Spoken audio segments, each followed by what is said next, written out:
Oilers Nation every day with your hosts, Tyler and Liam. Oh, the goaltending sucks. Oh, Chris Knobloch isn't a good coach. Oh, Connor McDavid's washed. Oh, no one can score. The Oilers are in a playoff spot for the first time this season. Let's get into it with the lead. Not even time for jokes, Liam. No time for jokes. Okay. This is a serious edition of the lead. For the first time all season, the Edmonton Oilers are in a playoff spot. All those frivolous little worries, turns out all we needed was just a little cream in our lives. No time for jokes. Okay. Welcome into Oilers Nation every day, everybody. Hope you had a great weekend. The show, as always, live from the Sports Closet studio. Dank Daddy won a prize last week, never emailed us back. Maybe that means we can give away 2 Sports Closet gift cards this week. But tomorrow's another home game day edition of the show, so stay tuned for that. As always, we are brought to you by Bet365. Download the app today. Use the promo code NATION. Whatever the moment, it's never ordinary at Bet365. Liam's back after taking off 2 days to celebrate the peace medal Donald Trump was given by FIFA. I know how big that was for you, obviously. Yeah, I heard that was coming on Friday during the World Cup draw, so I decided, in honor of Donald and the peace he has evidently brought to planet Earth, I would just sit at home in silence for 2 days. Yeah, peace. You finding your inner peace. Yeah, inspired by Don. Inspired by Don. Yeah, Donnie, you like to call him. Don, yeah, obviously the big close. D. Yeah. Anyways, that was one of the most ridiculous things I've ever seen. But I know you're a big footy guy, so I thought I'd bring that up. I know you wanted to talk about it, what's trending, but it was just so goddamn funny. Yeah, my buddy texted me about that when it was going down, and then my other friend sent me a very funny, like, oh, look what Donald Trump had done today. And I'll tell you something, it wasn't very peaceful. No. It was not a peaceful act. But here we are, like, what was it, 2 months after Trump being like, we might have to cancel certain venues for this World Cup because they're just not safe. Yeah. It's like, oh, in the United States of America, in the country you run. But here we go, whatever. Also, someone in the comments, great to see everybody in the YouTube, said, Liam is unfired. Nice. I forgot to tell you this. As soon as we let Jason Demers go, I just made a joke. I was like, Jason didn't even ask about Liam getting fired. But then I didn't tell Jason it was a joke, so he might think you got fired. I'll just take the day off again when we get JD on. That would be very, very funny. Dacky is in and says, cream always gets the money. Dollar bill, y'all. Bo said cream of the crop always rises to the top. And yes, the Edmonton Oilers, they needed something, Liam. They needed a rallying cry. They needed something to kick this season back into high gear. And the last week, it certainly felt like a cream dream for us. They're buying into the third jerseys and giddy up. They're winning hockey games. They are looking like the Edmonton Oilers of old with 14 goals in the last 2 games, 15 goals in the last 2 games. 15, because they had 9 and 6. 9 and 6. Yeah, they've... Mamma mia, that's a lot of hockey. That's a lot of goals. A lot of goals. Yeah, they've turned it around offensively. I mean, they've not exactly played juggernaut teams by any means, but I also think it's important that kind of becomes irrelevant when you're in such a slump and you're not scoring goals. And they got it from a lot of guys, but the big guns led the way. And obviously McDavid hat-trick against Seattle, and then... Didn't Draisaitl have 2 the other day? Yeah, so, yeah, it was a really solid effort. I'm glad to see that I'm enjoying Oilers hockey again. And that is honestly probably the biggest point is, like, they are playing and they are back to playing their fun brand of hockey. Yeah. And that is really what we wanted. And it's part of the reason why the last few weeks, as we said, it's been more tolerable. But, like, you could feel this coming a little bit. Washington, Tampa. I've hammered this point home over the last number of shows. Washington, Tampa, Florida. Let's leave Dallas to the side. We don't speak about the loss to Dallas. Doesn't and then exist. You beat Seattle the first time. 1-0 loss to Mini, but it was like, hey, a heater's coming. Like, it's right there. You could feel like this team was finally starting to push things in the right direction and finally starting to put together some good efforts against some really good teams. And then we were staring down an ice-cold Seattle team on Thursday, an ice-cold Winnipeg team on Saturday, who was coming off second of a back-to-back where they had to travel, like, again, and they're coming off a win, granted. Played Eric Comrie in both games, which seems honestly insane to do. Like, I know you're missing Connor Hellebuck, but Colorado did it this weekend too. But Colorado's also the best team in the league. You're a team that had a closed-door meeting last week. Yeah. I know you're playing Eric Henry back-to-back. It just seems like a silly thing to do. But you had ice cold Seattle, ice cold Winnipeg, and it was like, all right, things have been trending in the right direction. It didn't feel like a hot streak was just going to poof come out of nowhere, but they had laid the foundation for this. And to see them come through and deliver, again, outscoring the opposition 15-6 in their last 2 games, it's awesome. And now, I mean, you can sit and look at the next 2 games here. You get Buffalo tomorrow, who is not playing great hockey as usual. They've lost 2 in a row, 5-5 in their last 10. Detroit's only won 4 of their last 10. Toronto sitting closer to the basement in the East than they are to a playoff spot. Joseph Woll and Anthony Stolarz both on the IR once again for them. Montreal, maybe the one true threat, but even they're 500 in their last 10. Like, this is a very, very good opportunity for the Oilers to not only close out their homestand in a really, really strong way, but also go out onto the road and hopefully continue this momentum a little bit. The schedule has worked out for them. And this is kind starting to work out for them. Yeah, they're catching teams when key pieces are missing, especially on the goaltending front. But also, too, like, about damn time the Oilers schedule turned into their own thing. It's about damn time. Yes, the quote Lizzo. Famously from the great Lizzo, about damn time. They had such a difficult start to the season with their road trips and how often they were on the road, and we all marked it as like, okay, the Dallas game. They get back on home ice. This is the start of it. It ended up, ironically, kind of being the start of it in a terrible way of like, this is when we are turning shit around because that was so embarrassing. Mm-hmm. And now they're taking advantage of it. And it's good to see. And like you said, I think that Montreal game, I think you can throw out whatever record it is just based off what happened the last time they played and how controversially that ended and how upset the Montreal Canadiens were that they couldn't kill off a penalty like many other teams do in the NHL. But yeah, they just couldn't figure it out that night for whatever reason, and the Oilers actually scored a 5-on-5 even strength goal to win that hockey game, not a power play goal. But I digress. I think that'll be a good game on Sunday when we'll also have the Tis the Sizz down at Dogpatch as well. So come check that out. More on that later. But I'm excited. I'm excited again to be watching the Edmonton Oilers play some hockey. If you want a quick preview on the Sabres tonight as well, they do play the Calgary Flames in Calgary. So we're getting Buffalo on the second of back-to-backs. Yeah, I wonder if the start has been announced yet. Maybe not this early. Couple of comments I want to get to. Ukko-Pekka Luukkonen. Tonight. So that means you're probably getting Colton Ellis tomorrow or Alex Lyon. I don't know. Are they still carrying 3 goalies on their roster? I believe Colton Ellis is expected. Yeah. He's expecting. Good for him. Congrats. Yeah, they're still carrying 3 goalies on their roster. So you'll get either Alex Lyon or Colton Ellis. I want to get to one comment now, then there's a couple I'm going to save for a bit, but I'm going to read them as like a reminder for stuff we need to talk about later. Dayton is in and says, I just want to say we've outscored our opponents 15-6 since I got the replacement for my lucky Draisaitl jersey that was lost at Greta after Game 6 in the 24 Cup Final. He said in the chat, he was like, hey, if I buy this Draisaitl jersey, do you think we can turn it around? And, well, since he's gotten his new jersey, the Oilers have indeed turned it around. So, Dayton, you are the main character. This one is on you. What you do affects the Edmonton Oilers, and do not stop believing that. Oilers also 2-0 since Jason Demers returned to the show. Lots of really good positive things happening right now. We got a comment about Leon getting close to 1,000 points, which I want to talk about later. And I want to talk about Jake Wallman saying, how many more saves does Stu need to get back to a 900? Jake Wallman said... He said in the chat. In the chat. The Jake Wallman in the chat said it. Like, could you imagine? We'll talk about those in a little bit. But for now, let's do our game recap for Saturday night. And it's brought to you by our friends at Greta. We are going back this Saturday. Come to Greta with us. It is our annual Nation Citizen Christmas party. All of you in the YouTube chat, all of you listening along in podcast form on Spotify or Apple Podcasts, wherever, you are invited. Free entry, prizes, Aaron dressed up as Santa, Liam and I there, a bunch of beers, a good time, an Oilers game. Lots happening at Greta on Saturday night, so join us for our Nation Citizens festive face-off. Let us know in the chat if you're coming. Okay. RSVP in the chat, please, so I know who to expect. And if you're not there, I'll hold it against you. Yeah.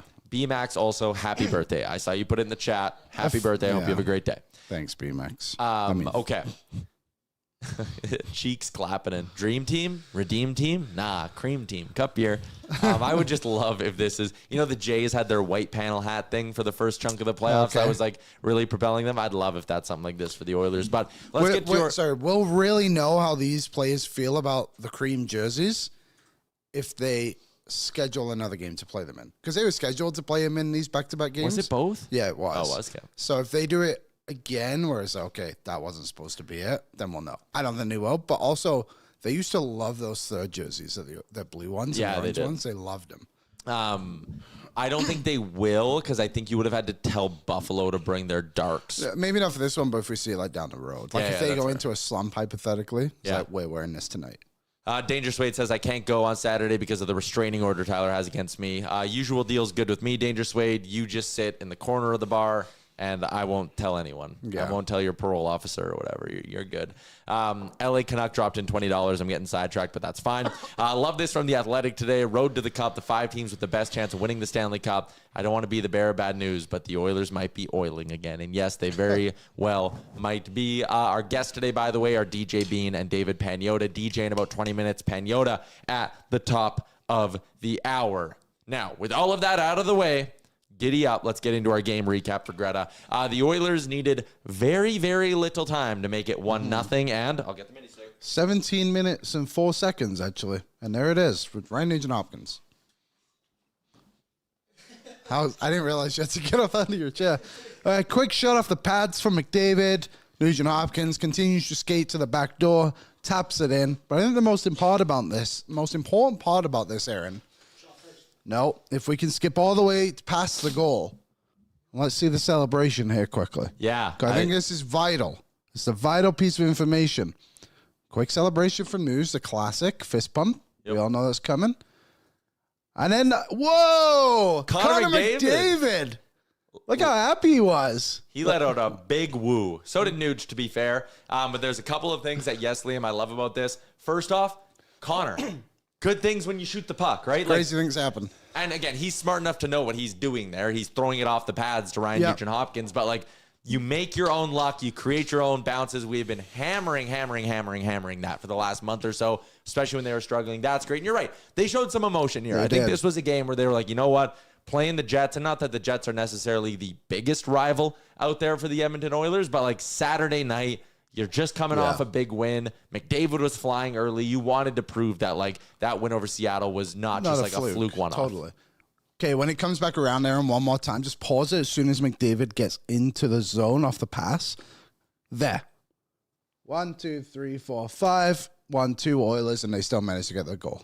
It's pretty impressive. Threw it on net and got chaos. Threw it on net and they kept going. Yeah. I like it. Keep your feet moving, folks. If you're a kid out there, don't stop skating. Kids. Look at this play by Ryan Nugent-Hopkins. 15 years in the NHL. Good goal for the Oilers to kick things off. They needed very little time to make it 1-0. They also needed very little time to make it 2-0. 1 minute and 37 seconds later, Liam, 97 seconds later, it was number 29 who finds the back of the net on the breakaway. Again, no cutesy, artsy bullshit. Don't be trying to wait for Mangiapane and, should I drop it to him? What do I do? Yeah. Nope. Flip it to your backhand. The best backhander in the National Hockey League, Leon Draisaitl. What is insane about this one is, like, and I think it's one of those things where, like, maybe if you've, no matter what level you've played the sport at, to flip the puck to your backhand and get this much power behind it is absolutely insane. It also starts with a good play in the D zone by Matt Savoie. But, like, to get it to your backhand and have that much speed on the shot is crazy. Great pass by Bouchard. Everything's beautiful about this one. 2-0 Oilers early on. I want to point out that Bouchard blocks the shot right at the beginning and then immediately corrals the puck, head up, bang, on the tape of Leon Draisaitl. An elite pass, you might even say. Both ends of the ice, the Oilers playing on the right side of the puck. There you go. Number 3. Goal number 3. Oilers, by the way, make it 3-0. 2 minutes and 47 seconds after Leon Draisaitl made it 2-0. Matt Savoie, third goal in 2 games for Matt Savoie. Good puck moving. What do? We throw pucks on net. What happens? Good things. Again, like, we don't always know what we're talking about. And sometimes we have way too simple of a view of this sport. But this is one of those things that was so apparent when the Oilers were struggling, that they were just trying to pass the puck into the net and do all that cute stuff. And they were, all this perimeter ozone time that wasn't becoming anything of quality. Both the McDavid goal and this goal were direct results of just putting a puck on net and getting a bounce. And full credit to Matt Savoie here, who, again, puts himself in a spot to take advantage of the break, right? Like, you make your own bounces. So Ekholm from, if you want to call it Ekholm's office, throws it up top. First save is made, second one, no shot. And again, Liam, maybe we can pause it, Aaron, when we get to the overhead view again, because A lot of blue in there. 4, there's the 5th guy, but like there's basically 4 blue jerseys all around the paint, and none of them could do anything. Yeah, you get yourself on the right side of the puck, good things happen.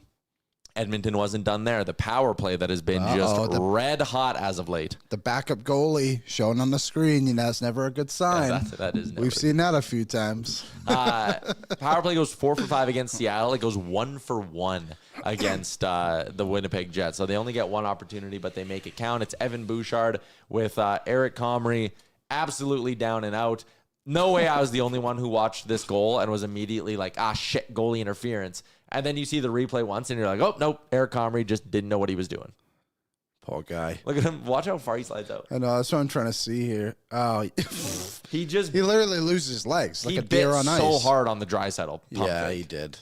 He did. And it's funny now. We've seen that in back-to-back games where the goalie is so unsure what to do with the Draisaitl shot from the other side that he has to overcommit to something. Like the Joey Decord thing the other day was crazy when he just stood straight up in the goal of McDavid, went 5-hole on him. That was nuts. How is that guy in the NHL if you're doing that? But yeah, Comrie has to respect the shot from Draisaitl. But I would suggest to other NHL goalies, but if you're listening to this, just mute this for a second because I don't want you to hear this advice. Mm-hmm. The Oilers actually have 5 guys on the power play that can shoot the puck pretty well, not just one. And when the Oilers figure that out, power play gets pretty dangerous. Yeah. What's this? Oh, this is the 5th one. 4-0 Oilers. Winnipeg only had 3 shots on net. That's good. Just absolute belt to ass Mary Beltmas first period for the Edmonton Oilers. Smoked them. Now, the rest of the game wasn't quite as dominant. No, it was lulled. Yeah, I think part of that for the Oilers, like they had a little stretch where they were trying to get, too cute, I think, again. But like you're up 4-0. It's looking like point night again. Winnipeg's, a good, hardworking, honest hockey club. Yep. They're not just going to sit there and go down without a whimper. So you knew there'd be some pushback. You knew there would naturally be a little foot off the gas moment. And I mean, hey, there was against Seattle too, right? Like Seattle made that game close again at a couple of different points. So like the Winnipeg pushback expected, the Edmonton easing off of things also expected, but Edmonton did make it 5-0 early on in the second period. Curtis Lazar has his second of the season. Look at that. First round pick. Former Edmonton Oil King. Former Oil King. First game in Edmonton. First goal in Edmonton since his Oil Kings days. Yeah. So cool moment for Curtis Lazar. Again, it's 5-0. The other nice part about this whole thing is that you can give guys like that minutes to build up their confidence. Totally. And McDavid played 18:38 in this hockey game. Draisaitl played 16:20. Like you're up as early as you are. Another reason why you're not going to just continue to dominate the game. Rolling lines. You're rolling lines. Yeah, that was the whole thing at the start of the season, which I'm sure I said in the show when people were screaming like, you have to play Howard, you have to play Savoie, you have to play Tomášek, Philp, whoever you wanted to throw out there. It's like, okay, sure, you can play those guys, but you're also in 1-goal games every single night. At the end of the day, then they weren't even getting 2 points most nights anyway, but you have to try and attempt to get that, and those guys weren't going to do it for you. But you're right. You get games like this where it's 4-0 at the end of the first period, the same with Seattle. Maybe that one's a bit closer, obviously, earlier on in the game, but then you give guys a chance to go and get their legs underneath them. And the others' 5th and 6th goals came from bottom 6 forwards from going out there and getting extra minutes. Yeah. It's a good pass by Freddie. He did a good job to get that puck back to kind of force whoever the skater was into a corner, and then there you go, force him into the attack. Good play by too. Lazar. Like Lazar was moving well. Everyone kind of was. Tomášek, nice goal, really good goal. A guy who you can see that's a guy who scored a few goals in his career. Yeah, you know Bob said that on the radio call because I had to listen to the radio call on my way home. And Bob kind of said like, there's a guy that looks like the Swedish league scoring champion right there. Yeah. Again, you have guys like that lower in your lineup as much as we haven't been like the biggest fans of what Tomášek's brought. He's done well recently. If this is your 13th forward as well, it's great. And you can just put him in the lineup and he can give you the odd moment like this, like you're not going to hear a ton of complaining from me. So Tomášek, what is that? Second of the year? Third of the season. Third of the year. What are we not? You think he's played 18, 19 games? It's a good pace. That's what you want from him. It is like a 9-12 goal pace over 82 games. Playing 3rd, 4th line minutes with maybe the odd jump up the lineup. It's good. Someone says BWBFW. Tomášek is underrated. I don't think I think he's perfectly rated. I think we actually overrated him to start the year, if I have to be honest. But he's doing well right now, and that's what I'm most happy about. It's about progression. Yeah. And he's shown good progression. Well, the others in general have, but him, Lazar, first assist of the season from Trent Frederick. Not the stat you wanted to hear. 27 games into the season, 28, whatever we're at. But it's not about what have you done. It's about how you're getting better. And it's good to see a bit of progression from those guys. I think that's important. Stuart Skinner finished with what, 905 save percentage? Yeah, 905. There you go. Thumbs up. So he has stopped 457. Yes, of the 514 shots he saved. How many saves do you think he needs to get back to 900? Oh, I never am good at this. Let's just say 87. I'm doing the math. Okay. I figured out you can just ask AI now. Let's find out. I used to actually do the math by like running through all the numbers. He needs to make 56 consecutive saves to get back to a 900. 56. That's within reach. That's doable. I don't know about likely. That's but why the doable. save percentage thing always throws me off. Because in his last however many games, 4 out of the 5 is at a save percentage over 900. Yeah. That's good. The bad game was obviously the Dallas game. There's no doubt about it. They all played bad. He played bad. Pigott played bad. Whoever else played bad. Mm-hmm. There was a funny stat going around the interweb this weekend of the only goalies in the league that have more shutouts than Stuart Skinner are Jesper Wallstedt and Ilya Sorokin. And you had everyone going out there being like, oh, well, what's his save percentage? Why is he has his save percentage? Goals against expected. Who gives a shit? Like, he's winning hockey games right now. He's not. He's giving the others a chance to win when he's in the pipes. That's what's most important. Can his numbers be better? Of course. Can his play be better overall? Of course. But he's playing okay right now, and that's what we need to see is just consistency from both the goalies. Of the 51 goalies in the NHL who've played at least 10 games, Stuart Skinner is 26th in goals saved above expected. How many goalies is that? 51. So he's 26. So he's 51. half. He's half. He's Of the average. of the goalies who played 10 games, yes. Sweet. Save percentage above expected, Skinner is 28th of the 51. So, like, again, we're not sitting here selling you some bill of goods that he's elite and whatever. No. Well, like, he's had really, really bad games so far this season. He's had bad stretches. There is blame to put on Stuart Skinner, just like there's blame to put on a whole bunch of people around or on this team and in this organization, quite frankly. I don't know. I just think he's also had some really good moments that his detractors don't want to recognize. I think it's just unfortunate from a statistical standpoint of like his bad games have been so bad that they've just dragged everything down. Yeah. And there's been too many of them. There just has been. All right, so a 6-2 final over the Winnipeg Jets. Everyone was feeling good at Rogers Place on Saturday night. And now for the Oilers, it's a matter of keeping this thing rolling, Liam. Yeah. They got Buffalo tomorrow. Let's let the good times roll. Did we miss anything from the game on Saturday, you think? Props to Regula. I think he's been doing well recently. He's turned it around. I was a little unsure of what the future held for him, to be honest, because he just wasn't playing well consistently at all. So, happy with him. Him and Nurse seem to be doing well together, which is good, which is also good that Nurse is playing well together. There was some news from Tony Bra, if we want to check in on that. It wasn't about the game. From the game, I think Matt Savoie's about to go on a heater. Oh, I mean, There we go. he is on a heater. Yeah, he's already on said Yeah. heater, but he's fine. Caprice had a great article on Oilersnation.com about how so many line blending, so many line combos. The Oilers, they've stumbled into a good second line here with Leon, Podkolzin, and Matt Savoie. It was already good with Jack Roslovic, but Savoie has fit in very well with those two, and he's finding his way. Currently on pace for 17 goals and 28 games. Here's a question. 28 points, sorry, in 82 games. Trivia question. Everyone can play. Play at home. How many penalty minutes do you think Matt Savoie has this season? 2. 2. Aaron, any guesses? I was going to say 2, so I'm going to say 0. Correct answer is 0. Really? He's not been in the box. That's why he's been such a good penalty killer. Yeah, because he's available. He's The on best the edge. ability is availability. He hasn't missed a game. He hasn't missed a minute. Yeah. He's out there and ready to go. Cheeks Clap is in and says, can we not blend until we get our injured boys back? Well, Tony Brar with some updates on that. Noah Phil returned to practice today, is getting closer, but is, quote, another week away at the earliest. So was wearing a non-contact sweater today, at least another week for Noah Phil. Jake Wallman will take longer than anticipated, says Knobloch. Won't be this week. Unlikely for next week. Quote, it's going to be a while. Maybe that walking boot was for a reason. Both Roslovic and Kapanen will be around Christmas time.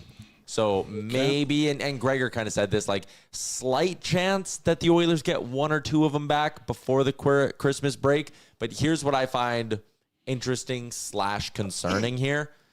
Wallman longer than expected and was just, it's going to be a while. He did not get lumped into the Roslovic and Kapanen around Christmas. I maybe got a funky feeling we might not see Jake Wallman till the new year. Yeah, that's not ideal. But again, Regula's playing a bit better. The extra minutes will help him now. Yeah, New Year seems even like the earliest. Like, again, won't be this week, unlikely for next week. I don't know, unless that means they're either very confident he's coming back before Christmas or he's not coming back to the new year. But it's so hard to read these situations. Connor Clattenburg, as reported on Saturday, is about a week away. Scary. Well, whenever we talked about it, but like whenever you see a guy kicking his feet, you're like, ooh, shit. Yeah. Close one. Thank God it didn't hit his eyeball. Whew. Well, yeah. I mean, anytime there's a stick up there, it's concerning. So those are kind of your injury updates. If you want to project about what things could look like tomorrow, I mean, there's really not a whole lot of projection to do. Chris Knobloch's hands are kind of tied here. It'll be the same guys you saw against Winnipeg because those are the only players on the roster. They're also playing well, so Yeah. it's good. You don't need to change. There's no need to panic if everything's kind of going swimmingly, you know? Yeah. And listen, a lot of people saying like you miss Jack Roslovic. You absolutely do. This lineup as currently put together is playing great, but can you imagine a world where I would like to say Roslovic's on the third line instead of Janmark? Maybe that's a third line that can create a little bit of offense. Janmark / Clattenburg on the fourth line. Does it have a bit more of an identity? Like, you do miss Jack Roslovic.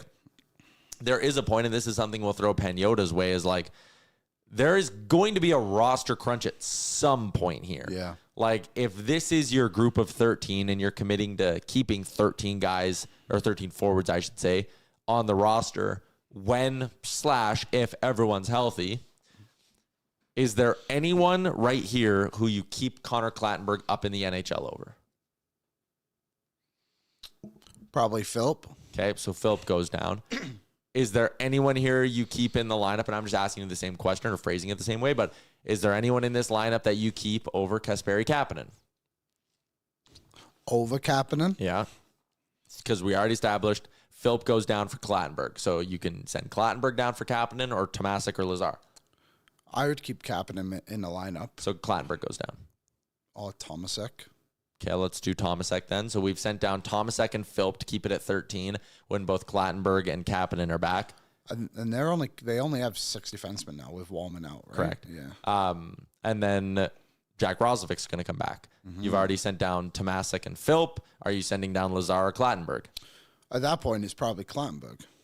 So, like, you're going to need to send down Tomášek, Clattenburg, Philp. Well, 2 of those guys don't require waivers, which is ideal. Correct, which is good. And, like, And Philp hasn't played enough to probably establish himself. I don't think anyone would claim Noah Philp. Yeah. Correct. And then Curtis Lazar is your 13th forward.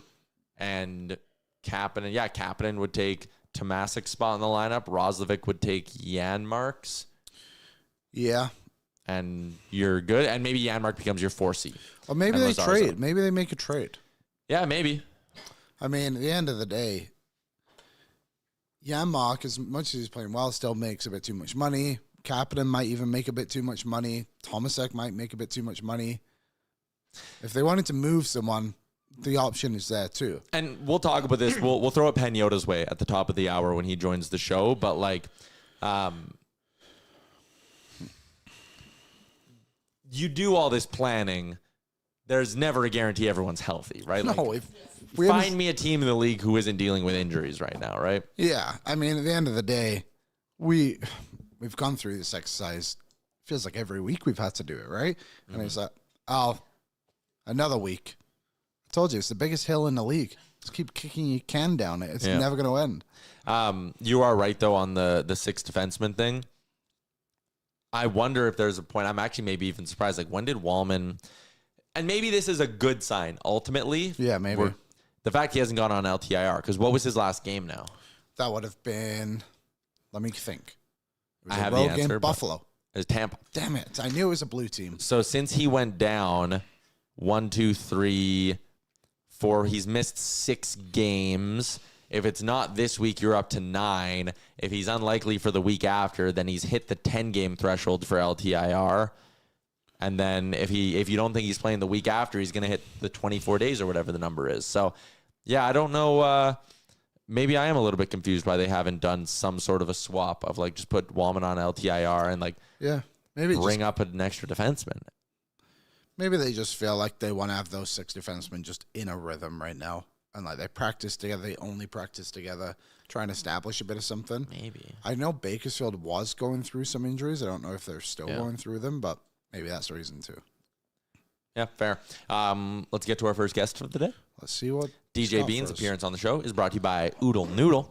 You can take advantage of the value menu deal and add 2 green onion cakes, 5 spring rolls, or 6 wontons to your order for just $2. Any signature or premium box, in-store and online only. OodleNoodle.ca. I remember when DJ came to Edmonton, we had him try a green onion cake, and he loved them. Yeah, eat them up. You wish you had a green onion cake right now. Sean was mouthing to me when you said Oodle Noodle. Sean went like this, and then I went like this back to him, and he was like, those green onion cakes, damn, so good. So good. We're going to get into the Oilers. We're going to get into a whole bunch of stuff. But you made your return to the ice this weekend, DJ. Tell me more about this. Yes, I'm playing again. I don't know why. Honestly, part of it is because I don't know if this is spoiling anything, but I think that we're going to be playing hockey together at some point in the near future. Do you know this, Tyler? Maybe? No. No one filled me in on this, but it's great news. We can talk about it later. I think that we might be playing hockey together at some point in both of our lives. And if I'm wrong about that, maybe my misunderstanding of something has inspired me to play hockey again, I'll take that. Because whatever reason, I'm back on the ice. None of my old stuff fits me. I've gained way too much weight over the years, so I've spent $1 bajillion getting new equipment. But I played Friday, and I had an asthma attack. I only played 4 shifts. Then I had an asthma attack. And I still can't. I'm still a horrible shooter. That was always there. I have a good snapshot, but bad wrister, non-existent slap shot. What's new to the repertoire is I can't catch a pass, at all. You pass me the puck, it is bouncing off my stick and it is going to an opponent.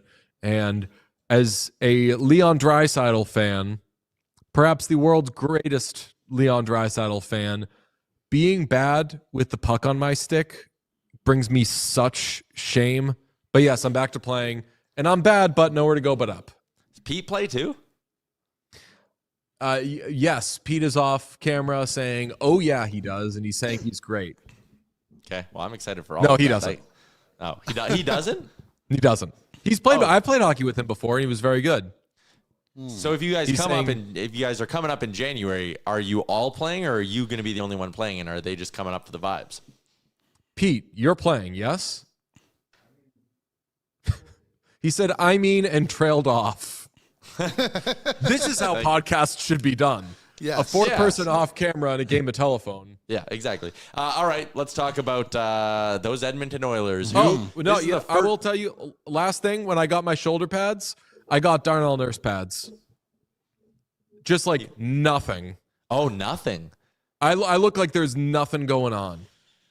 Why? You don't. Last thing you want to do is bust out a shoulder playing men's league. Yeah, well, I'm not a man.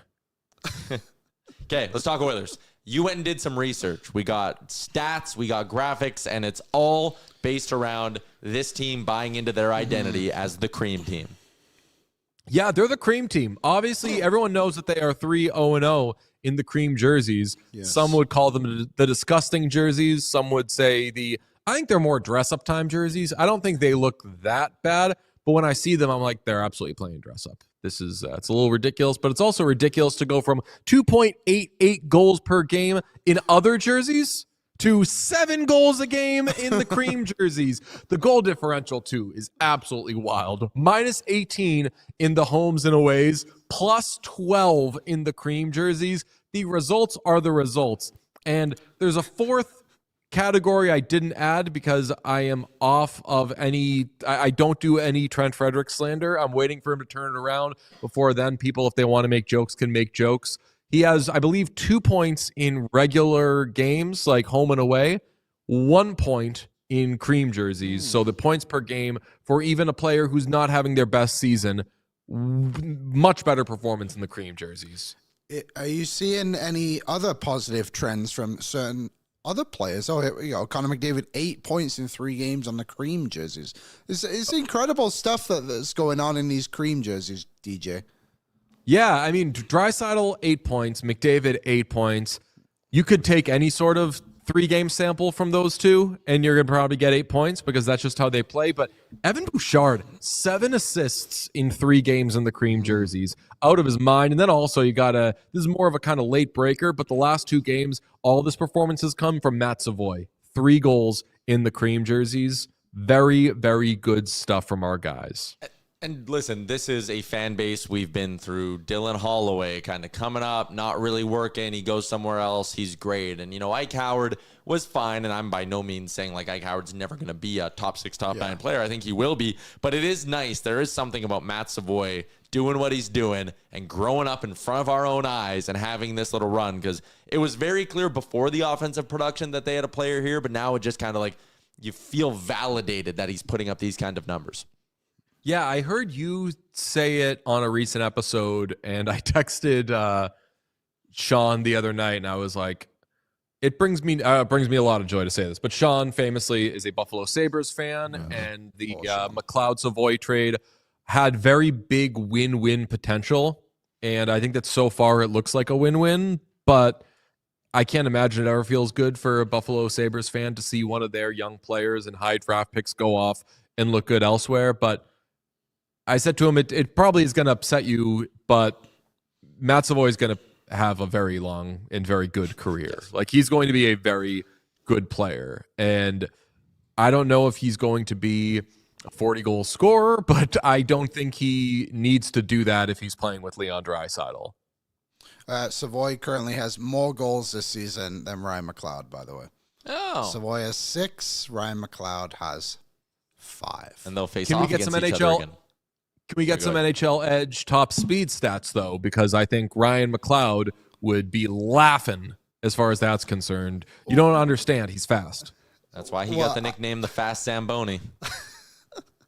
He was part of the cardio line when he played in Edmonton. It was him, Warren Fogle, and it was Holloway. I think it was Holloway. And the three of them would just to skate around and be quick, and it was awesome. Did you see Pete got me a Dylan Holloway jersey? Is that the one that's behind you right now? No, it's the No. St. Louis Oh, one. you got a St. Louis one. Yeah, he got me a Saint. We did the our stream with Fanatics every year where we get a jersey. We each get a jersey, and thank you, Sean. And the Whatnuts guess who got whom, and if they're right, then they can win the jersey of their choice. And this year, we picked each other's jerseys, so we didn't know what we were getting. I did not know what I was getting, and Sean and Pete. I say Sean and Pete, but I assume Pete was the driving factor behind this. Yeah, Sean doesn't want to accept responsibility for this. Got me a Dylan Holloway Blues jersey, which I'll tell you what, I said at the time, I opened the box and I saw the Blues crest. I said, this is going to be one of 3 players. If it's Jordan Binnington, I'm going to be like, weird, whatever. If it's Philip Broberg, I'll be like, I like Philip Broberg, but I hold him responsible for some stuff. And if it's Dylan Holloway, I'm going to have no problem. I love Dylan Holloway. Great player. Wish the Oilers, thank you very much, Sean. I wish the Oilers knew what they had with him, but this happens in sports. I don't hold Dylan Holloway responsible for the Dylan Holloway departure. So Wait, what was the jersey Pete what were got? the other ones? Yeah, okay. Sean and I got Pete a Leo Carlson jersey, a white Leo Carlson with the A on it. And again, I'm going to throw Pete under the bus. Pete and I got Sean a JJ Peterka Mammoth jersey, which I eventually figured out Pete's strategy was just, what team do you like? What good player that you loved did your team lose? Cool, you get their jersey. don't you guys have a Bedard Ducks jersey in the studio? I thought I saw that too. Yeah, we got a Bedard Ducks jersey. Why? Before the 2023, I believe. Yeah, this is the Carlson, by the way. Very nice. And because Pete's a small boy, every small jersey looks like it's a Stadium Series jersey because everything's so big on it. Here's the Connor. This is a very cursed jersey. And one of the whatnots, I believe it was Max, before the lottery, customized a Connor Bedard jersey, sent this to us ripped up after it because he was so mad. He wanted to try to turn it into a, who would it be, Pete? 98 on the Ducks. Is that Pavel Minchikov? Tried to turn it into a Minchikov jersey, failed. So then just sent us a ripped up jersey that kind of said Bedard. And famously, we have a sewing machine. So we sewed that up, and now we have a healthy, cursed Connor Bedard, ugly, old jersey. That's wild. I will say, Bedard on that jersey looks way better than it does on Chicago. No, you're crazy. It does. Those Hawks jerseys are so good. No. They're timeless. That would be good. That would be better. I'm a sucker for the Ducks The jerseys. white Connor Bedard jersey looks amazing. And also now that Bedard wears an A sometimes, very tasteful. Sometimes. Yeah, I have one more Oilers question I want to throw your way, and then we'll pivot to some other stuff. Granted, we've been talking about a lot of other stuff. But Ryan Nugent-Hopkins, how about the fact that he is sneaky on pace for a 90-plus point season this year? It is no coincidence that, like, Nuge returns and everything starts getting better. Wait, is he on pace for a 90-point season despite having missed time? Or are you saying, like, no, he's on pace for over... Yeah. Yeah, I definitely believe that he's playing at a 90-point pace for 82 games. Yeah. This is Pete was saying last year, he was like, this is the best we've seen Leon Draisaitl. And I was like, I'm confused by that because every time I watch Leon Draisaitl, I think is the best we've seen him. But we saw Leon Draisaitl play his best hockey last year. There's been a lot of moments this season, basically the entire season, where I've been like, I think that this is Ryan Nugent-Hopkins' best season. At the end of the day, the stats won't be there because he's missed time. But there's been Nugent-Hopkins might be the biggest where would they be without that guy player this season. And he missed a lot of time, so they were in a bad place without him. But he's been outstanding, offensively especially. He's currently on pace for 81 points in 73 games. There you go. But if you would have played all 82, 90 points. 90 points. I mean, if he does a point per game, having missed 9 games, yeah. I mean, he's an awesome player. He's my favorite type of player other than German guys who are Leon Draisaitl. My favorite type of player is and this is going to sound disparaging now, but like a non-elite player who is so good. And when people were giving up on Seth Jones a few years ago, that's kind of where I saw Seth Jones has some terrible games, but I'm like, he's really good. He's just not elite, and he's paid like an elite guy. So then take. Yeah, which is where the Oilers, again, are lucky on Nuge. Like, as much as the flat cap fucked them and fucked a whole bunch of teams and ruined a lot of plans, the fact that it allowed them to sign Nuge for, like, $5.1 million or whatever it is, and now they just have this guy who's aging beautifully on a beautiful contract. It's such a win, and it's so, we talk about it all the time, but like so heartwarming that like he is in all likelihood going to be the first player to ever go like wire to wire in an Oilers jersey in their careers.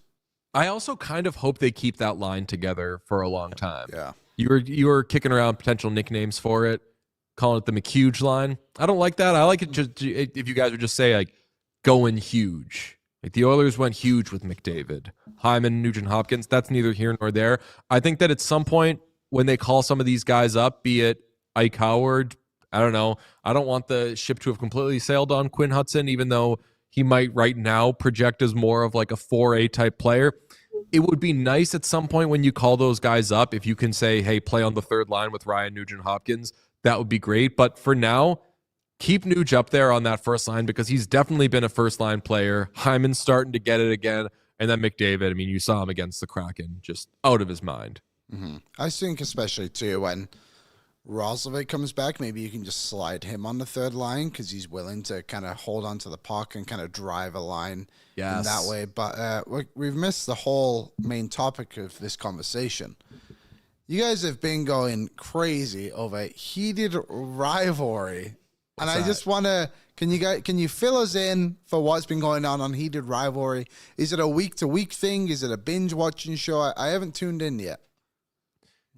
It airs week to week. I think about it moment to moment. The three of us text about it day to day. Sean has a reputation for not being the best texter in the world. We text Sean a heated rivalry question. He's back to us in 5 seconds. He's got an answer for it. All three of us are locked in. I don't know why I just like randomly inserted there that Sean's a bad texter. It's not. Sean's like off camera. He's like, hell yeah. Looking at his phone, not answering a text from Pete. Yeah, it's a show from Jacob Tierney, who a lot of folks know from Letterkenny. I personally don't, because I did not watch Letterkenny. Bad hockey fan. So I said, okay, fine. I'll watch this hockey show. And it's a show about two players on rival teams who are in the same draft class, who are supposed to be big-time rivals, and they begin a love affair. And it's the first episode is very steamy, and it's been accused that there are some smut show allegations out there. I think if you watch episode 1, it lives up to the allegations. Episode 2 leaves you on a bit of a, ooh, wait, I got some questions now. I got to keep watching. And then episode 3, I don't want to spoil it, but episode 3 on its own is one of the great episodes of television that I have seen this year. And I'm not just saying that because I'm a hockey fan. I'm not just saying that because our show likes talking about the show. I'm saying it because it is unbelievable. And what this show has been able to set up in terms of giving you one thing with one hand and making you think, like is this a love story? Is this a hockey show? What is it? And then on the other hand, giving you everything that you're missing. It's amazing. And we're going to have the creator, Jacob Tierney, on the show. Oh, nice. And I'm so excited to talk heated rivalry and just puck with him because he's a good Canadian boy. That's great that you guys have him on. So that's high praise. What are the other episodes of TV that are like, and I realize I'm putting you on the spot with this, but like the other episodes of TV this year that this is up there with? Okay, I'm trying to think of what other shows I have watched this year. The Rookie with Nathan Fillion, if you watched that. The what? The Rookie with Nathan Fillion. Oh, I thought you said Nathan Fielder, and I'm like, I've got a weird, like... Pete's grandmother watches The Rookie. Good taste. Yeah, no, I was going to say, target like, audience. famously, Pete, I don't think you have a grandmother. Okay, Pete says if she were alive, she would watch that. So, what's it on? It's on VHS. CTV in Canada, but I think I was going to to say, well, Pete, if your grandmother were alive, what would her streaming subscription situation be? Oh, she wouldn't have one, therefore she would have to watch that. Okay, got it. I'm trying to think of what shows I've watched this year. I typically watch a lot of them, but The Bear. Oh, yeah. I don't think there wasn't an episode of The Bear this season that was as good as episode 3 of Heated Rivalry. Correct, Sean? Severance? Okay. Severance. Oh, yeah. Severance had some bangers. I would say episode 3 is like quality-wise. Sean, tap in. Well, I was going to say, famously at the beginning of this year, you were so obsessed with Squid Games that you couldn't go more than 30 seconds without watching an episode. Oh, okay. This is the Dave Bean better or worse than Squid Game grocery stick seal of approval. If we said one year on our old podcast brunch that the movie Rocket Man was a grocery stick movie in which it separated the fine movies from the good movies, Squid Game, we'll say, is the grocery stick this year. The third episode of Heated Rivalry, better than any episode of Squid Game from last year. And I liked seasons 2 and 3 of Squid Game, and I think the people were babies about it, quite frankly. But that's your TV minute, unless you want to continue it, because I can do way more there. Well, I got one more. What about, are you a Stranger Things podcast? Where are we at with that? Aaron and I, big Stranger Things guys. Tyler doesn't watch television, so we don't even discuss it with him. A dear friend of Pete and mine plays the science teacher on Stranger Things. The great Randy Havens plays Mr. Clark. And we're bad friends because I have not kept up with Stranger Things. I enjoyed the first couple of seasons, liked it a lot, but I bet if there were any Mr. Clark episodes, I'll say, of Stranger Things were as good as episode 3 of Heated Rivalry because Randy just probably absolutely snapped.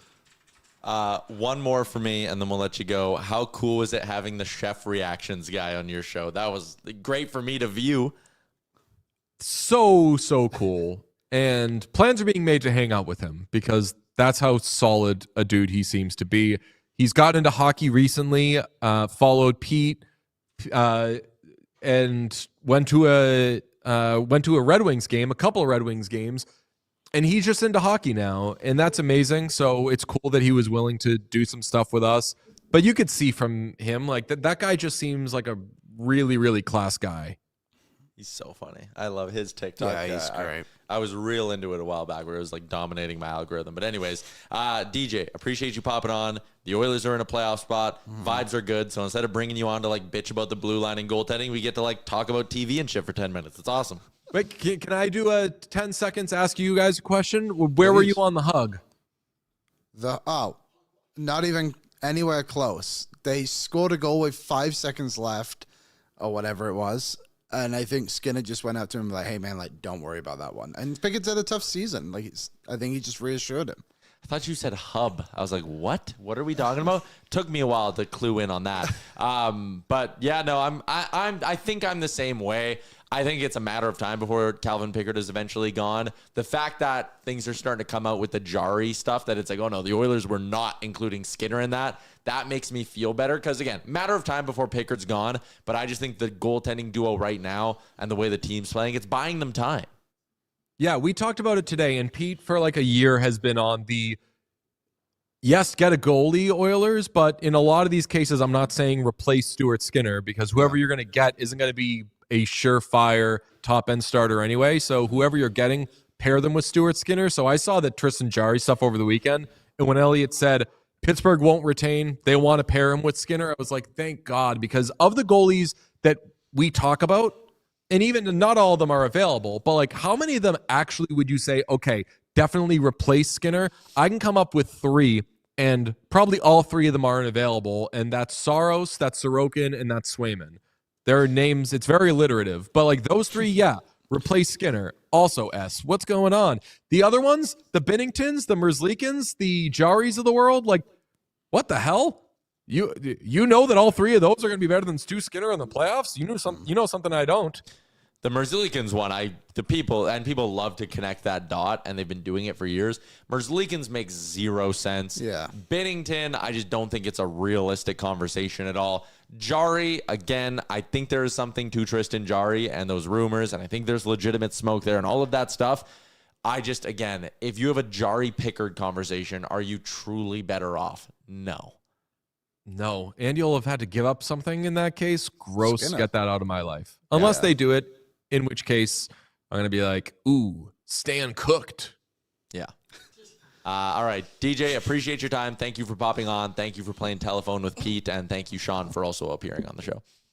Do me a favor, boys. Next time you talk to Dave Pagnotta, ask him about the goalie situation and if there are any trades on the horizon. I feel it. Yeah, he hasn't been asked about that enough. So we should probably sink our teeth into that with Pagnotta. Not on your show. Not on your show, it hasn't. I look at those and I think these boys want to do it. They just want to talk about this. Okay, well, he's up in 7 minutes, so we'll do it just for you. Awesome. Appreciate you, boys. There you go. See you, DJ DJ. Beanie is 1/3 of What Chaos with Sean and Pete. Find them on YouTube. Very excited that they're now part of the Nation Network. And yeah, maybe we'll get to see them again soon. Hopefully they come out to our neck of the woods in the new year. Speaking of which, or maybe not speaking of which, who knows? I don't know what kind of code we're using today. Can we get to Spotify comments from Friday? Oh, what was the question? They're brought to you by the Jasper Pond Hockey Tournament, Liam. Nice. Always one of my favorite weekends of the year at the beautiful Fairmont JPL out in Jasper. Mountains around you, the outdoor rinks, the lights. It is absolutely unbelievable. If you've never been, you got to come. nationgear.ca. Let's go hit up Jasper as a crew and just have an awesome weekend of playing hockey and making memories. Shout out to Tourism Jasper, Fairmont JPL, and CHE Hockey. Spotify comments from Friday's show. Spotify audience is lacking. We only have 3 today. Only 3. No. Pick it up. Are these new Jarry at 50% retained rumors smoke or fire? Not even smoke. Jay is in. I was in grade with Velarde in school for 1 year. Nice guy, pretty quiet, pretty sick on the ice. Okay. Yeah, he's a good player. Kermit the Frog, Tyler, Liam, when are we all going for drinks? You can come to our Greta event this Saturday. Saturday. We can have beers together on Saturday, everybody. There you go. And what was the question? Well, I didn't give a question. Oh, Our you just asked me question what's last coming. week for Friday's show was, what's one thing in your life that you'd want a Spotify Wrapped for? Oh, I didn't get to do my Spotify because I don't have a premium account. That's why I couldn't do it. Yeah, they changed it this year. They couldn't do it without if you had a free account. Why? So you deal with ads? But I don't listen to music. Like I Okay. listen to podcasts, so you get them right at the start and you can skip through them. Okay, So it doesn't really matter to me at all. that's fair. What does Andrea use? She has a family account, which I wasn't involved in a relationship early enough when that was established. They could add you if they wanted to. No, there's been jammed up. I Maxed think out. You're allowed 6, right? What do you want me to put you on my family one? Yeah, if you want. I'm not too bothered. I really don't listen to music because if we do, it's under Google Home, and it's attached to her, so we're chilling. It's all good. You're fine. I care about you. I want to check in on these things. The Wrapped would be nice. It's good to know. Like you should know what you listen to. While you're I didn't listen to enough music this year because the same thing. I just listen to podcasts now. I didn't listen to enough music this year to like have my Spotify Wrapped be anything all that substantial. It's just like the same shit it always is. My Wrapped is just other replays from the other previous years that I go into those playlists. Also, I think I have to become a Spotify guy because Apple Podcasts doesn't do a Wrapped. didn't they try to do it? What the hell is that about? I They want to do know. it for music, but not for podcasts. Yeah, not pod. I want to know I where I'm see. at for Pardon My Take. Because you were high up. I was proud of you. We Tyler. had some great people message us their Spotify Wraps, our So YouTube cool. Wraps and everything. So thanks to everyone that did that. It's cool to see that some of you are in the 0.1%, which is crazy. I had someone reach out to me, and you weren't here for this. Okay. They were 0.001. Jeez. And I was like, how do you like, and it's like 12,000 hours or something insane. I was like, no, 1,200 hours, 12,000 minutes, whatever it was. It was an insane number. I don't remember. But I messaged him and I was like, how did you do this? and he goes, oh, sometimes if it's good, he's like, I'll listen to a show twice. Hell yeah. If it's good. Bonkers. Well, to clearly, me. we must have a few good ones. Yeah. We must. Yeah. I that's must be a awesome. couple of bangers in there. Nova says I was top 0.5% on YouTube. There you go. Thank you. Tyler Thompson, YouTube music is better than Spotify. It's not even close. Here's the thing, and like people will be like, the quality of the music's better, or like this feature's better, whatever. I'm getting to the point in my life where I am set in my ways. Yeah, I'm not really seeking out new music. It would be cheaper for me and Amber to stop having 2 separate Spotify accounts and just go into one big Apple family account and like have all of our shit ran through there. I'm just not doing it. No. I'm established. Me too. I'm an And it's just established like, man.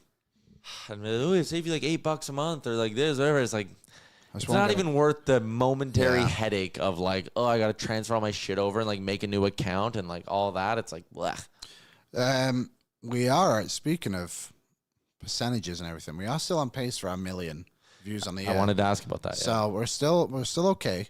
If you can leave a like on the video, tell your friend. We have some really good numbers right now. We're live every day besides Saturday and Sunday. That's when Aaron goes live. That's what Aaron Tell a friend about it. Yeah, tell your friends. Pre and post game schedule this week: Tuesday, Thursday, Saturday. Saturday, obviously at Greta. Tuesday and Thursday, Dog Patch. Yes, they are. I live there now. And then on Sunday is the Tis the Sizz event going down Yes. as well, where the ladies. Yeah, we had someone Oilers message us on Instagram being like, "Is this for kids? Can kids come?" Absolutely, I believe it's for all ages. 100%. It's Dog Patch is all ages. Yeah, it's obviously a Christmas market. It's very exciting. We've never done anything like this before.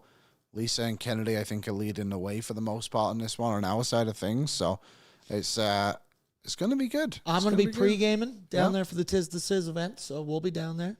Come on. Get Christmassy, and then let's watch the Oilers. People were at talking about how many videos they watched in their YouTube Wrapped. Lance said 610. Tammy said 632. Damn. That's crazy. Thank you. Yeah. Still top 0.1%. So it looks like maybe top 0.1% was like if you were above 300, you were in the Yeah. top 0.1%. That's awesome. Yeah. But you guys are the best. And yeah, if you want to come hang out with us and spread some holiday cheer, do so on Saturday when we're hanging out at Greta. Any other Oilers stuff Leon Draisaitl 1,000-point watch. Where are we at? He's at 993. Okay, so we could get that next game. Well, Let's put a marker on it. So let's pull up the schedule. Aaron. will he? Well, the thing will be, will he get it? Oh, fuck. There's no way he gets it on home ice. No. He's But doing maybe- it on that road trip. Oh, it's a long road trip. Yeah. Who is Damn. his? I think he'll get it against Pittsburgh. 7 points in 5 games. Yeah, I could see that. Connor did it. Oh, it was against Nashville that year. Connor did it.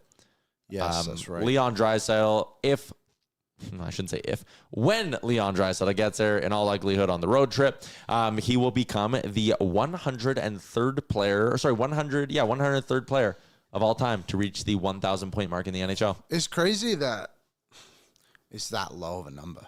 Mm-hmm. Like, I feel like it happens often enough in a season that it's like, oh, another one adds to the group. But 103, what a group. How many Oilers are part of that? I would assume probably Lots 7 or 8. Yeah. Connor, Messier, Wayne, all those guys. Curry. Yeah. I'll look.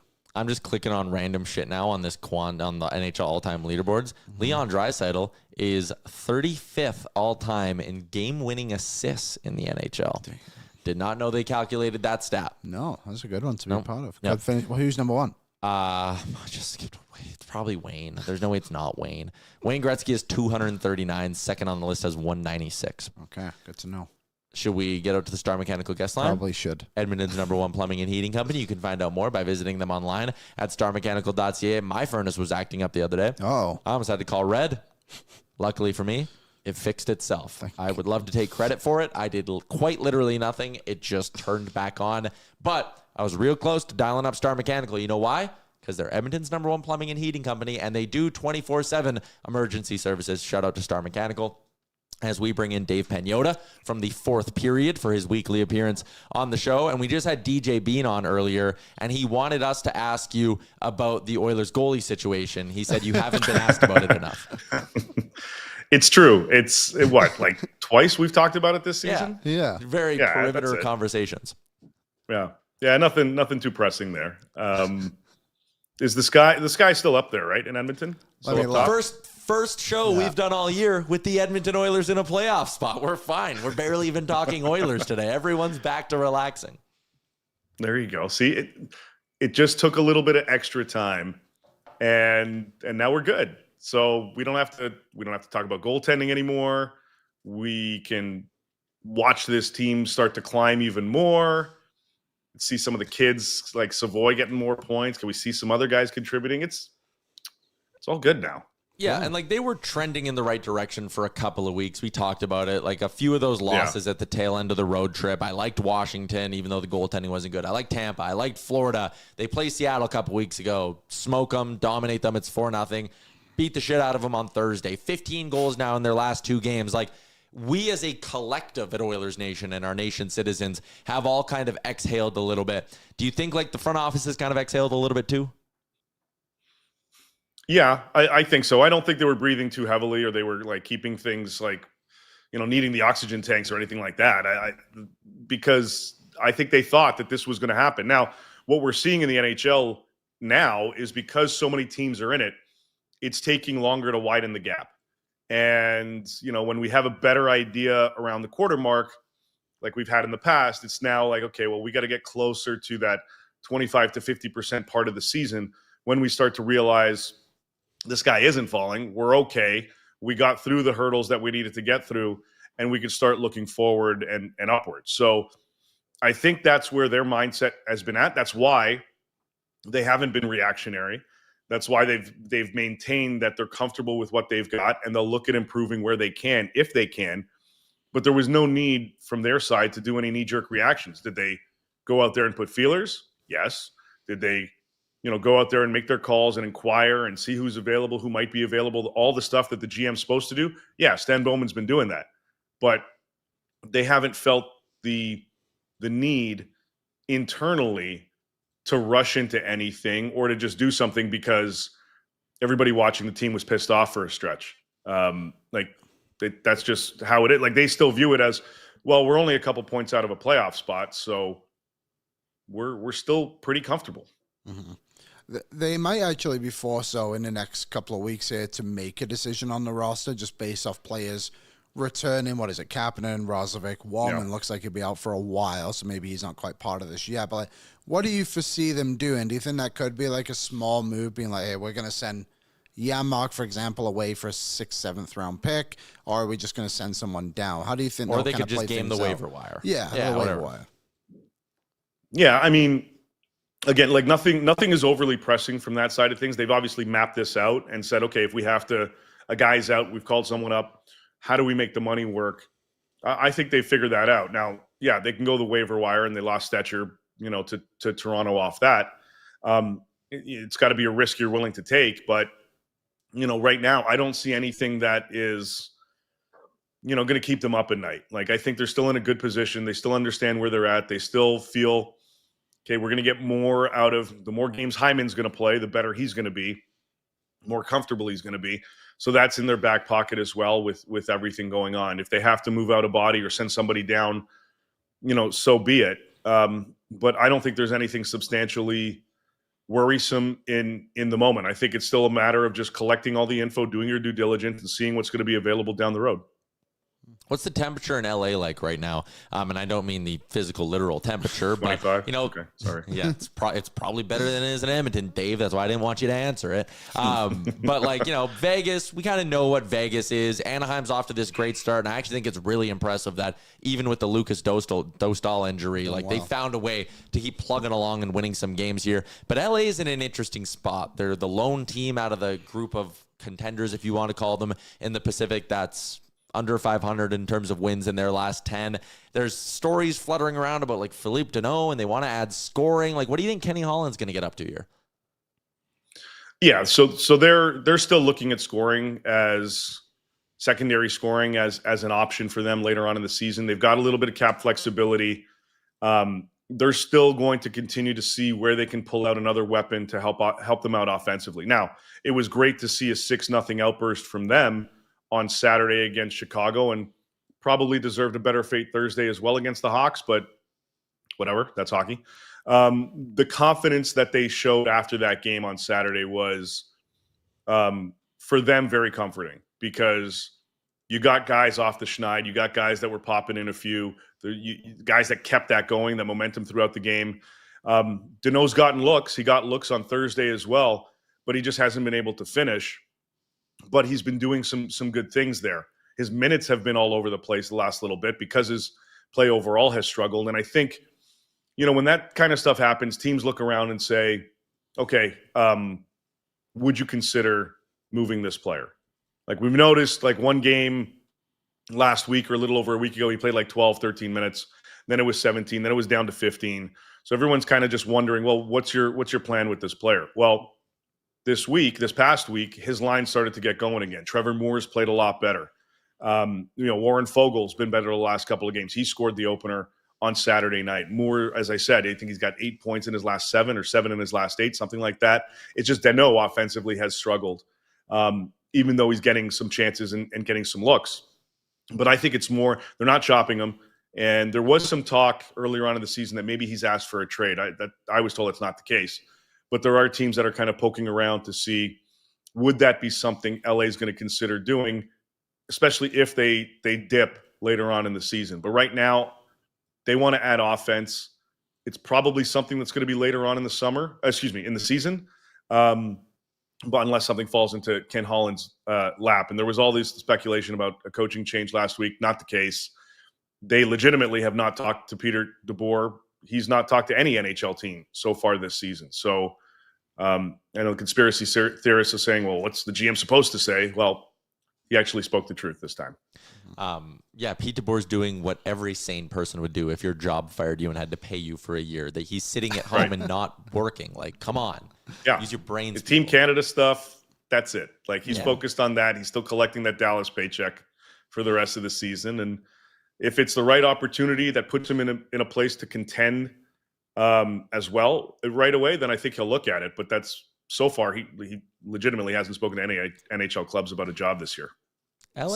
Sorry, I have a follow-up on the Kings. Are you asking Kings? Yeah, that's fine. No, never about the Kings. I know. But they're in an interesting spot for me because, Ken Holland, a first-year GM, I think it'd be easy to, look at a situation with a first-year GM and go, well, they have time here, right? The fan base isn't down their throat. No one's clamoring.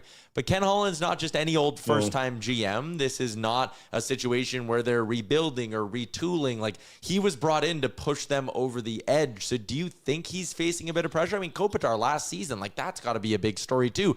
Holland's got to be facing more pressure than just any other ordinary first-year GM would.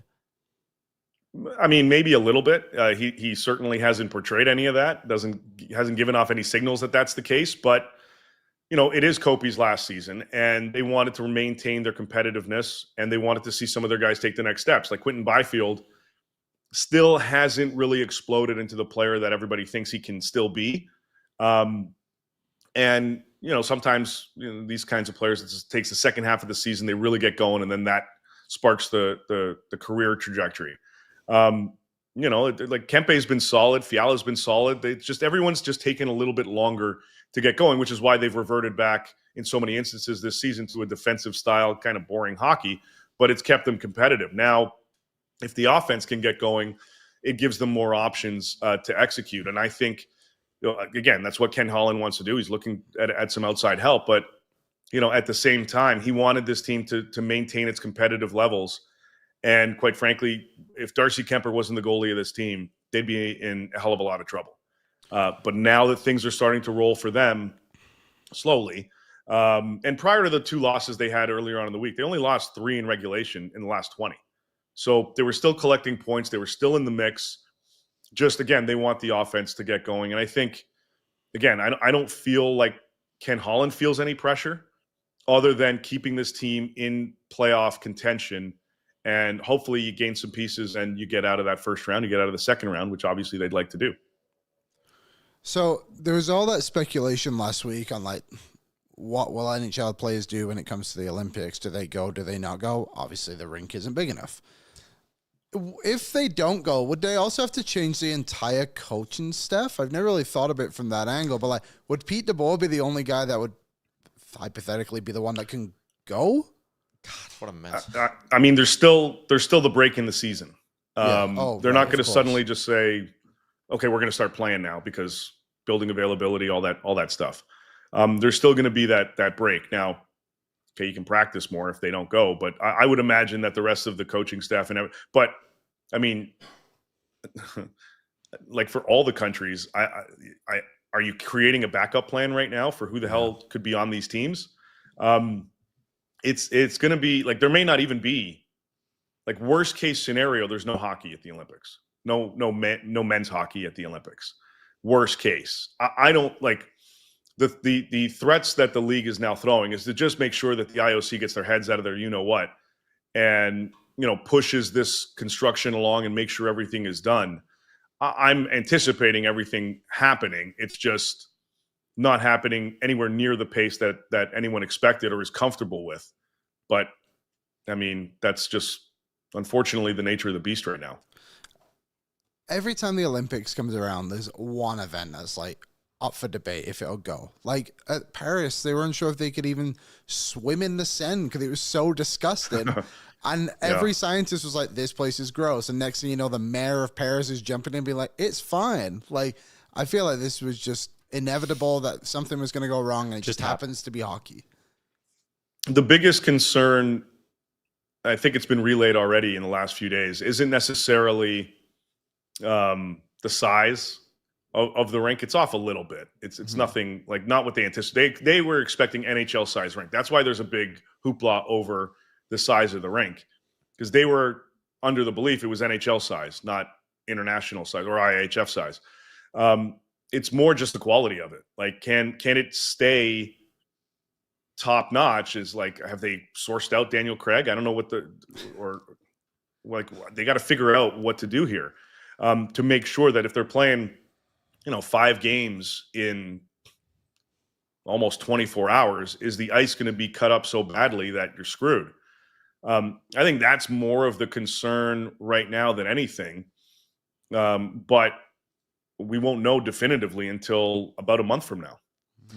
All right, last one I got for you. I know, like, talking about Oilers goaltending is probably like near the top of the list of shit you're tired of being asked about. Where's Quinn Hughes ranking there? Above, below? Where's he coming? It's getting at that level. I would be a little bit surprised still if something happens in season. Not as surprised, I think, as I would have been, say a month ago, but just because there's more outside chatter than anything. Obviously, we know New Jersey's interest, but New Jersey, I mean, they've poked around before. They've had those conversations before, those loose conversations before. Philly's in the mix. They've had some conversations there. obviously Detroit. I believe the Rangers to a certain extent. And I'm sure there are a number of other teams that have at least said, hey, if you get to that point, give us a call. We'd love to have a conversation about this, a serious conversation about this. We don't want to waste your time. If you're ready, we're ready. I just don't think the Canucks are ready. I think look, they're perfect world. They keep them. They sign them to an extension in the summer, and we put all this shit behind us. Easier said than done, and maybe that's the path. But I just think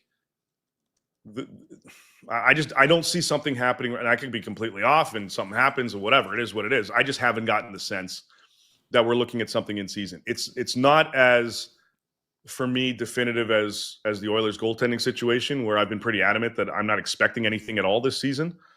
But it's a tier below that. I think the Canucks are just focused on other areas of their team, because if you're moving Quinn Hughes, and it's for a young package, not totally futures, but you're getting some young NHL talent that just hasn't peaked yet, and still we don't know what they're going to be. If that's the basis of your package, then that signals rebuild. But you've got 5 or 6 other guys with no movement clauses. So can you really do a proper rebuild? Unless everybody just says, screw this, I'm out. I don't see it. That's you're taking a big risk there. And I don't know if you can go through a full-on rebuild. At the same time, I don't even know if they really want to do that, quite frankly. So you have to navigate this in a certain way that keeps fans from trying to just tear down the arena, and at the same time keep the competitive juices going quicker than you would in a normal, rebuild type setting. So, if you're looking at these top, some of these teams, you're probably going to look at a piece that comes back that is proven NHL star talent. You're not going to get the same level as Quinn Hughes. Obviously, you're moving the best player in any trade, but the centerpiece has to be star caliber or on the cusp of, and then you fill in the other pieces there. I just don't know if that's something we see in season. It somewhat reminds me a little bit of when Nashville moved Ekholm in a similar way. Obviously, Different Ekholm's level. not Hughes by any means, but they got Barry, but they also got the young piece, and they got a first-round pick. And again, just refused to admit that they weren't a good enough team to compete. And it just seems to be all these teams in the league who are just so afraid of the word rebuild. It's like, no, you suck, and you're going to suck for a while if you continue to live in this land of mid by signing guys to 7-8 year deals who you just don't need to do that. But again, just teams should be able to look at a Montreal or even look at an LA when they got by. I know Turcotte didn't work, but LA just kind of sat there and was like, hey, we're not going to trade everybody, but Wentz 2 hard years and Montreal, a couple hard years. And okay, we're good. We're on the other side of it. Montreal didn't trade Anderson and Gallagher and all these other guys. There's a way to do it right. And I feel like if you're Vancouver and you're no, we need someone who can play right now, and you acquire some other 28-year-old in the trade, it's going to be Thornton for Sturm, Primo, and whoever it was, Brad Stewart. I feel like you're just putting yourself in a spot to accept 3/4 for a loony, and that's not a good trade. Yeah, well, exactly. And that's what they want to avoid. The Bo Horvat trade, and then the JT Miller trade. Now, I know they flipped the first-round pick in the Horvat trade, and they got Hronek. But you move Quinn Hughes. Who's Hronek playing with? The piece that you got back from Quinn on D, you brought him in specifically to play with Quinn Hughes. And he's one of your guys with the no move. And then you've got Marcus Pettersson and Elias Pettersson and Jake DeBrusk and Brock Besser. Connor Garland's no move kicks in next on July 1. Lankinen's got one. Demko's got no trade. All of these pieces have all these kinds of no trade protection to a degree. Drew O'Connor does too. He's available, but he's got some no trade, protection as well. How are you rebuilding properly if you have all these pieces that are almost immovable? And going back to a month or a few weeks ago when that memo came out 2 weeks ago, all the agents were like, well, my guy's got no move, so I'd be shocked if it's him. That's a bit of a tell right there, and I'm sure the Canucks know that, I hope. Yeah. Classic Vancouver. Too bad. It's Yep. just too bad. Yeah, Too just bad. a shame, really. Dave, as always, appreciate your time. Thanks for doing this, and I'll chat with you later in the week on DFO Live. Can't wait. See you, boys. All right, See there ya. you go. Read his work, The Fourth Period. Subscribe to the DFO Rundown Insider Edition on the Daily Faceoff YouTube as well. Liam, should we do a little What's Trending?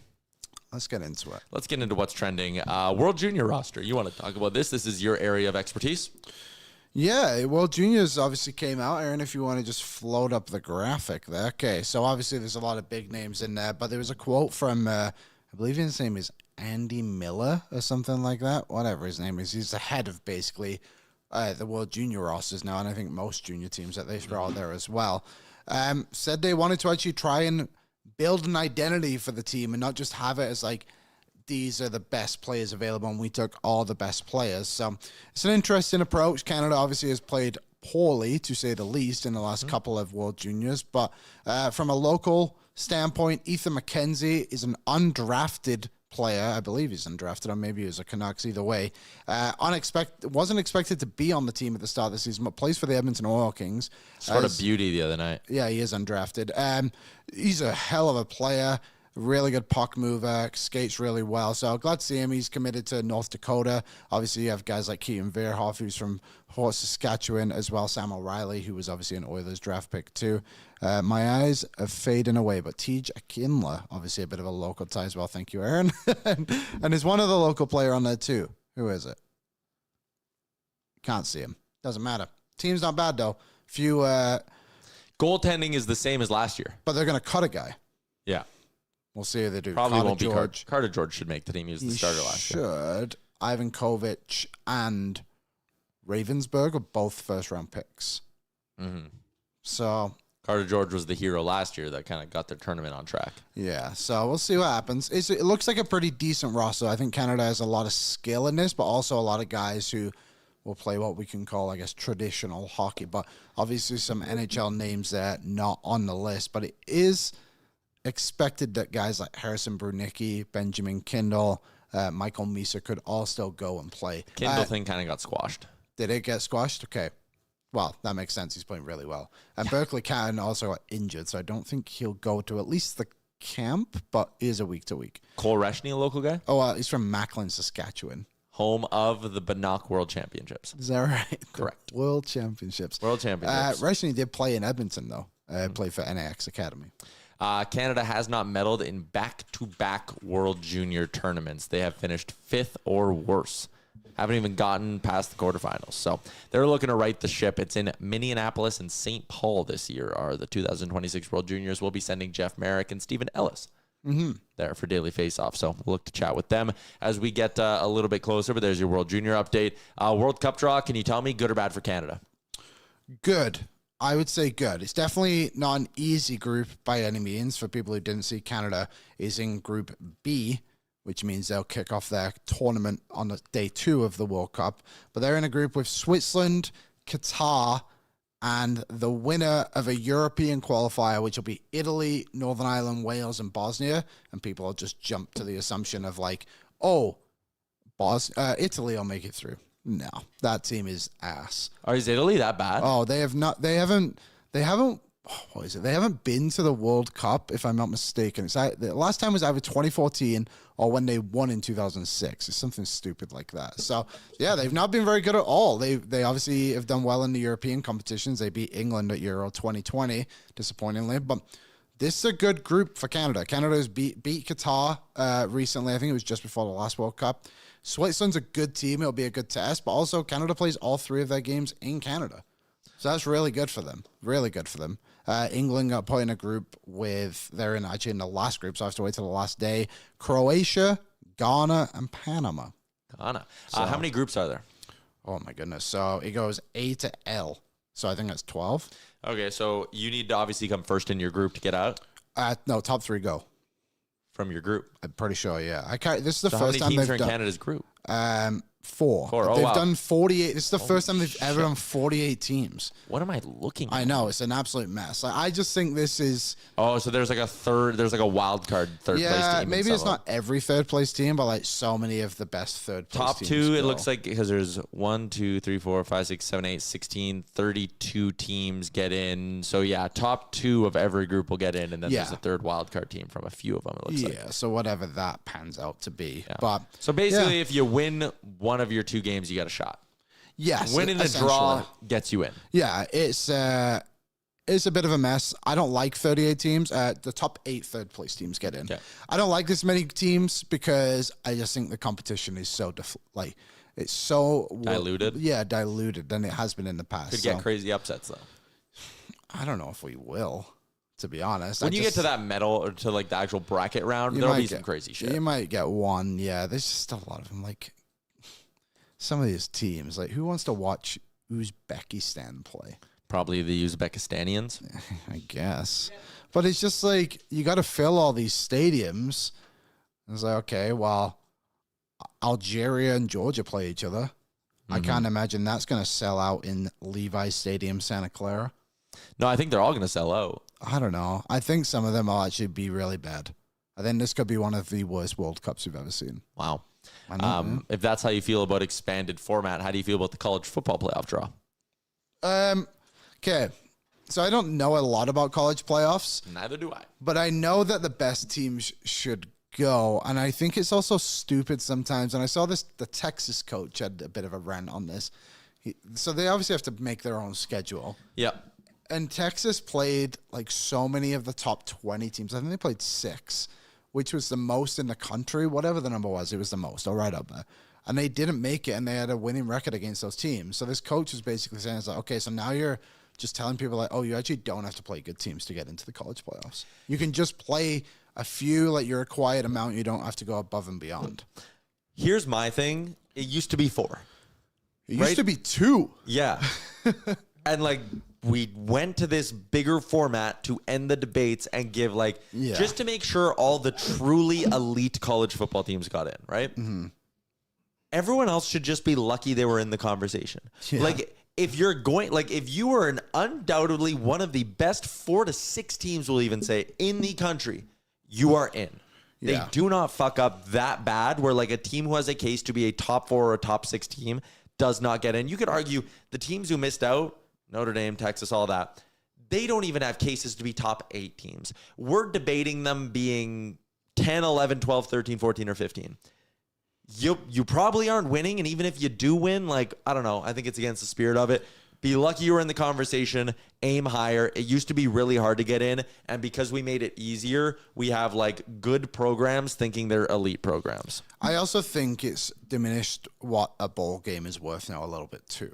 Yeah. Like some of them meant a lot, and now some of them it's just like you got Notre Dame yesterday. It was like we're not playing in Which them. is bullshit. Yeah, it is bullshit. Give your kids a chance to play. Well, and also too, what about the guys who aren't going to make it to the NFL? And they just didn't realize that last week was their last game of college football, the seniors or whoever it is, right? It's just a very spiteful thing to do because you're throwing a pity party. And now there's a rule of like, if they're ranked in the top 12 to start next season, they automatically get a playoff spot. Notre Dame. When they're the only team in college football, like I said, and what is it, 134 teams, something? So that's ridiculous. I just think it's funny because like it used to be who's the 5th team out, and then we all freak out about who's the one out. Now it's just the 13th team. You've just moved it down a little bit. They got it right, in my opinion. I'm a bit of a college football guy. They got it right. This is just people need things to yell about online. And ultimately, it's good for the sport to have the debate. You got more teams. You got more conversation. But these 12, 11, 10, 9, they're going to get smoked in the first round anyway. That's what people are debating. Like, is it worth having James Madison in? Like, I don't know. I really don't. Why not? But I'm not even looking at it from that perspective. It's like, who got in? It's like, why does Notre Dame feel like they deserve to be in? And then throw the hissy fit that they have. And Notre Dame needs to join a conference. Yes. Michigan Oiler fan also said, like, they got hosed. No, they didn't. And again, people are like, now we got to expand it to 16 teams so we can do this same song and dance for the teams that are ranked 17, 18, 19, and 20. Like, no, it's never going to end. 12 is more than enough. What did they get hosed for? They it's lost. Like, there's like a loophole that because Notre Dame's not in a conference, that there's like one team that should make it in that little bit. Oh, and it kind of feels like they were just always conference. shooting for this, but it's not a great loophole that you want to get in that way. And the better teams are in. Better Interesting. football. All right. For Bet365, download the app today. Use the promo code NATION. Whatever the moment, it's never ordinary. Bet365. Ohio State plus 225. Indiana plus 250. Everyone else filters in after that. Ole Miss also doesn't have their coach anymore because Lane Kiffin left right before the playoffs. Yeah. So did they get a coach, Aaron? I think It's just I think they promoted their D coordinator or something Yeah. like that. Also, if Ole Miss wins a playoff game, Lane Kiffin gets paid. Crazy. Because it's in his Loses? contract that if in the fine print that if Ole Miss wins a game, he gets paid. So shout out to him. That's hilarious. He's working the system. Got the bag. All right, that's a wrap on today's edition of the show. Tomorrow, game day edition of the program. Jay's going to be around. We'll see what else we get up to tomorrow on the show. But thank you, everybody, for tuning in today. Someone said I should start saying cream up instead of oil up. I'm not going to do that, but enjoy your Monday. We'll see you tomorrow for a game day edition. Oil up. What's up, Nation citizens? If you enjoyed today's episode of Oilers Nation Every Day, make sure you hit the subscribe button here on our YouTube to not miss any of our content. We got you covered from interviews, insight, analysis, everything you need to stay up to date on everything around the team. Hit that subscribe button so you don't miss